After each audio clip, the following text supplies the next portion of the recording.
আসসালামু আলাইকুম, কেমন আছেন সবাই? আমি তো আলহামদুলিল্লাহ ভালো আছি। তো আজকে চলে এসেছি নতুন আরেকটা ভিডিও নিয়ে। আর এই ভিডিওটা হচ্ছে আমরা ফুকেট থেকে কিভাবে কোহ সামুই গিয়েছিলাম। তো ফুকেট থেকে কোহ সামুই গিয়েছিলাম, আমরা গুগল ম্যাপে দেখেছিলাম যে কোহ সামুইতে যেতে ফুকেট থেকে লাগবে 4 থেকে 5 ঘন্টা, কিন্তু সে জায়গায় আমাদের ফুকেট থেকে সুরাত থানি আসতে 7 ঘন্টা লেগে গিয়েছিল। কারণ এখানে সংক্রান্ত উৎসব চলছিল, আর থাইল্যান্ডে 13, 14, 15 তারিখে সংক্রান্ত উৎসব হয়। তো এর জন্য রাস্তায় খুব জ্যাম ছিল। তো আমরা চেষ্টা করেছিলাম ওই দিনই চলে যাওয়ার জন্য কোহ সামুইতে, আমাদের হোটেলও বুকিং দিয়ে রেখেছিলাম। কিন্তু এই সংক্রান্ত উৎসবের জন্য রাস্তায় এত জ্যাম ছিল, এত ভিড় ছিল যে একটু পরপরই জ্যাম ছিল রাস্তায়। তো তার জন্য আমরা আসলে কোহ সামুইতে যেতে পারিনি।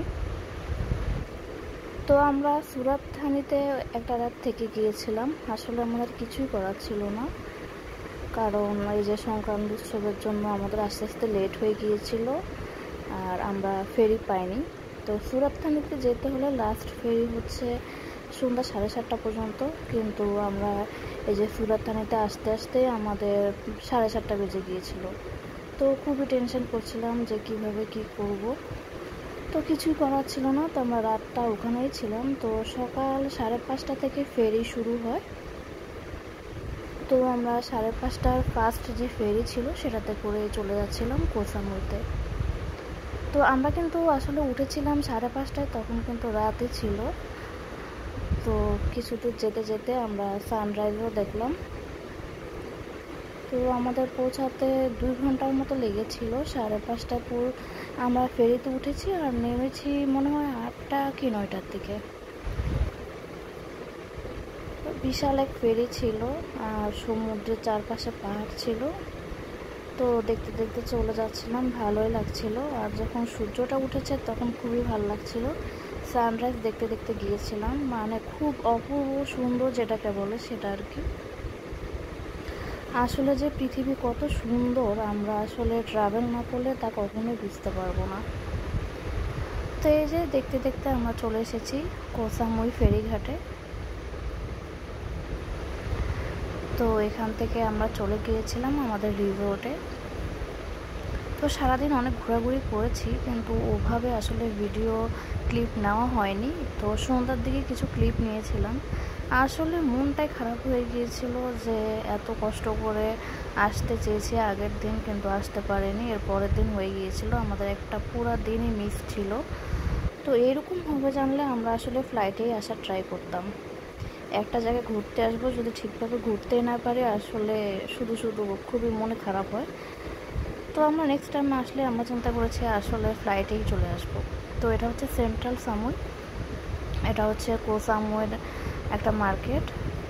তো এখানে সেরকম কোনো মার্কেট নেই, সেন্ট্রাল সামুইটাই মোটামুটি একটু ভালোর মধ্যে মার্কেট ছিল।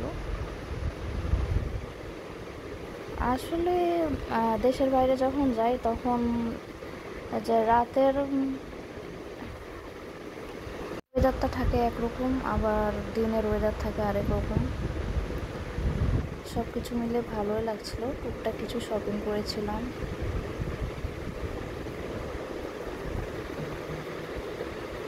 আর এখানে কিছু খাবার দোকান ছিল। তো আমরা আসলে ওভাবে এক্সপ্লোর করতে পারিনি সামুই, তারপর একদিনে মোটামুটি আমরা যা এক্সপ্লোর করেছি খুবই ভালো লেগেছে। তো আপনারা যদি থাইল্যান্ডে যান অবশ্যই, সবাই তো পাতায়া, ফুকেট এগুলি যায়, আসলে কোহ সামুইতে সেরকম কেউই যায় না। আপনারা ট্রাই করবেন কোহ সামুইতে আসতে। আর কোহ সামুই এয়ারপোর্টের কথা কি বলবো, খুবই সুন্দর একটা এয়ারপোর্ট। আপনি না আসলে আসলে বুঝতেই পারবেন না এই যে এয়ারপোর্ট এত সুন্দর হতে পারে। মানে চারপাশে খুব সুন্দর সুন্দর প্রাকৃতিক দৃশ্য ছিল।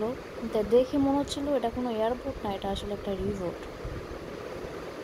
তো আমরা আসলে অনেকক্ষণ আগে চলে এসেছিলাম এয়ারপোর্টে, সেজন্য ঘুরে ঘুরে দেখছিলাম। এই যে এখানে একটা ফ্লাই করবে, আপনি এখানে বসে বসে যে প্লেন যে ফ্লাই করে সেটা দেখতে পারবেন। তো বসে বসে আসলে টাইম পাস করার মতো অনেক কিছুই আছে।